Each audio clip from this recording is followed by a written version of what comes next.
Thank you, Mr. Chairman. Mr. Suozzi is recognized. Thank you, Mr. Speaker. Mr. Roy, the histrionics and the hyperbole are not working. You just said so yourself. It's not working. We're about to pass. It's not working. It's not working. The bottom line is... The gentleman will suspend. House will be in order. The bottom line is that we... Oh, did we need you back in the House of Representatives? Welcome, Congressmember Tom Suozzi from New York's 3rd Congressional District, where I grew up. Welcome to the MeidasTouch Network, your first appearance here. Walk us through what was going on in that moment. I bet you got to come back to Long Island. We miss you. We need you. We need you back home. We could get some La Piazza pizza, some Bella Vista. It's all good. So that was me with Chip Roy. And Chip Roy, as we know, is one of the leaders of the Chaos Caucus and always pushing for the most extreme things you can imagine. He's the same guy that says, we haven't accomplished anything. We haven't accomplished. Well, that's right. You haven't accomplished anything because you don't know how to govern. Everything you do, as I said in that clip, is all histrionics and hyperbole and just attack, attack, attack. And this was about immigration and border bill. And they were putting some BS thing on the floor again that would never go anywhere in the Senate. And I've been pushing for a bipartisan compromise. Let's recognize, yes, there's a problem at the border. Yes, it has to be addressed. Yes, we want order at the border.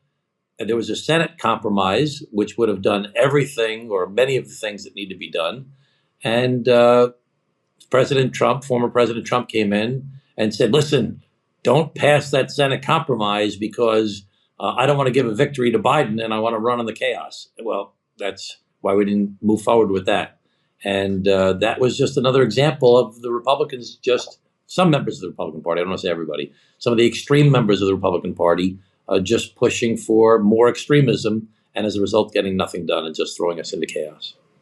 You know those movies where you'd kind of take a time machine, either you go in the future or you go in the past and you kind of wind up and you're like, where the heck am I? I mean, it's not like you're that far removed from when you were previously in the House of Representatives representing New York's 3rd, but it certainly feels like right now it's gotten, under Republican control with first Kevin McCarthy, now MAGA Mike. We'll see if he even remains the speaker. Like it's gotten like just even extra like weird and strange and dangerous. But like the weirdness of some of this MAGA Republican stuff, I wonder sometimes. I'm like this ain't conservative. Like this is not. Yeah. Or like what is? Do you get that sense too? Like what even is this? Yeah, I was gone for 14 months. And I came back and it's a completely different place. And I can't tell you how many people said to me, why'd you come back? I'm talking about members of Congress, Democrats and Republicans. Why'd you come back? It's so bad. We're not getting anything done. I mean, just a lot of people were discouraged. I was really shocked at the uniformity of discouragement. And I think that whatever it was it 2 weeks ago when we passed the Ukraine and Israel and Taiwan and humanitarian aid bill? I mean, that was like something hopeful that happened. And it only happened because people rejected the extremes, especially Moscow Marjorie, as she was dubbed by the New York Post. I said the New York Post sometimes gets something right. They rejected her claim that she was going to make a motion to vacate the chair, to kick the speaker out again, like they did with Kevin McCarthy.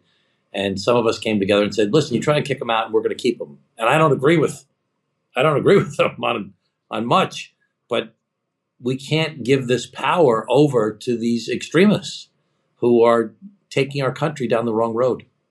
One of the things I like that you set the tone right away when you got back into the House of Representatives is basically telling these MAGA Republicans, like, stop characterizing Democrats as something different than who the Democratic Party is, what the values of the Democratic Party is, pro-democracy, and stop projecting on us like all of your issues and your problems. And you said it in such a powerful way. I want to show this clip right here where you say, look, I take great exception with the way you're basically saying that somehow we're running as Republicans. I ran as a Democrat. We stand for law and order in the Democratic Party. We stand for democracy. We stand for getting things done.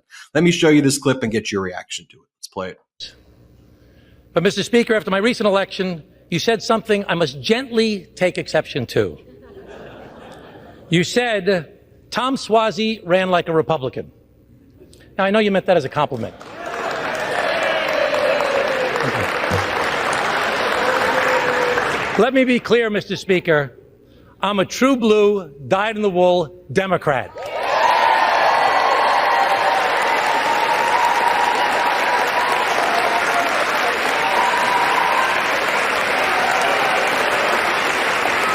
Like even how the Republicans stepped into that, like you were clearly going anyway. Walk us through. I got to tell you, Ben, you're playing like my greatest hits. I'm loving this. I mean, that was so much fun because, you know, before that, I had given 50 speeches on the floor of the United States Congress, but there's usually 10 people in the room and it's on C-SPAN and nobody sees it. I was speaking to all my colleagues because I had won a special election, so I got to speak to all my colleagues and say what I wanted to say, and. You know, I was trying to be, you know, working across party lines, so to speak. And that's why I said, you know, I'd take gentle exception. I was trying to be a little playful. And you didn't include the line after that. And I said, but more important, Mr. Speaker, I'm a true blue, dyed-in-the-wool American. And that was a big theme of my speech, is that we have to wake up. People are sick and tired of everybody just fighting with each other and not getting anything done. And so the extremists, you know, have too much control especially in the Republican Party, and they're just taking us down a wrong road. So I think that, you know, we're all worried about the elections this year. This is going to be one of the most consequential years of not only presidential but congressional and Senate elections in a long time. You know, and I've said to people, you know, people are going to be unhappy with. You know, if we as the Democrats win, there's going to be a lot of Republicans really unhappy. If the Republicans win, there's going to be a lot of Democrats like really, really unhappy.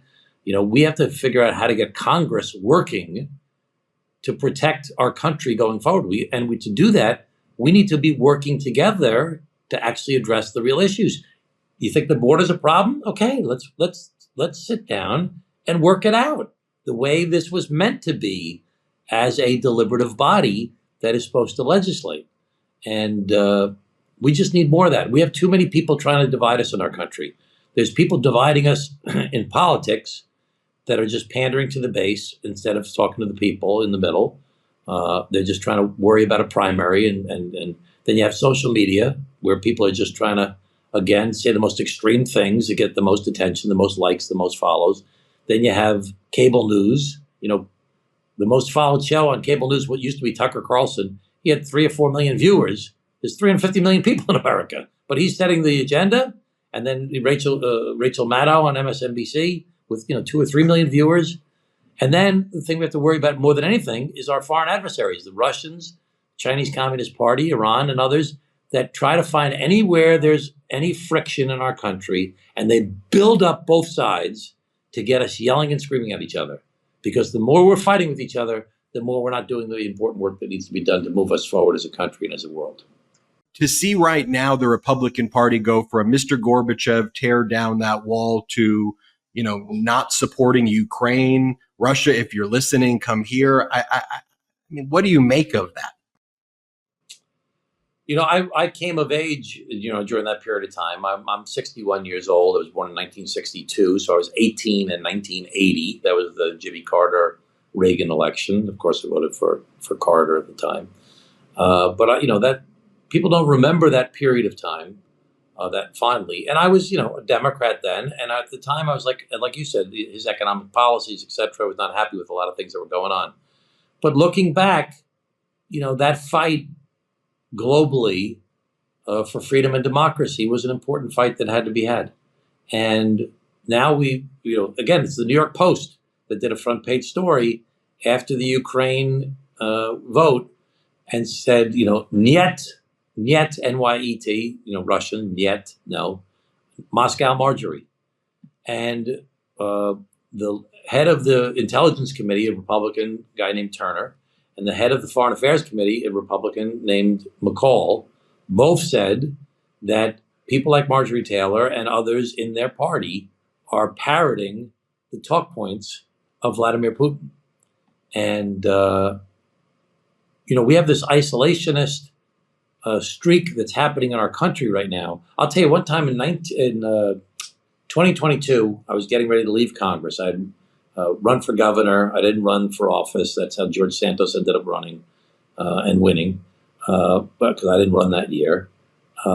But in December, I talked to a member of the Republican Party who's now the chairman of a major committee. I won't say who it is. But I said, we can't just appease Vladimir Putin. We have to support Ukraine. If we don't support Ukraine and we appease the Russians, we'll be no better than Neville Chamberlain. And his response was, chairman of a major committee now, major player, his response was, who's Neville Chamberlain? So, just so your viewers know, Neville Chamberlain was the British Prime Minister who appeased Hitler when he first invaded Czechoslovakia and other places, and then it was one after another of countries that he invaded after that, which is exactly what Putin will do if we let him get away with this in Ukraine. So we went from MAGA Republican George Santos back to you. It's probably the biggest upgrade in the history of politics. What were you thinking when you saw, look, for me being from New York's 3rd Congressional District and seeing George Santos there was something that was it was a nightmare. It was a horror movie. It was embarrassing. What did you think that he was the person who took your seat? I wrote an op-ed piece in the New York Times in January 3rd of 2023, I guess that was, right when I said a con man is about to replace me in office. And I talked about, what was wrong with him and what was wrong with him being elected. But I said at the time, and, it turned out to be right, it just took longer than I thought, that I trust the system. I trust, I trust the courts, and I trust the prosecutors, and I trust the Congress, and I trust the press to actually do their jobs. And ultimately, he was expelled, as he should have been, and was exposed for his misdeeds. And the system will, right now, everybody's so down on everything. Everybody's so down on all of our institutions. Trump is constantly trying to dismantle of the institutions that we have, and people are buying it. And there's less and less trust on a regular basis. And we have to get back to some of the basics.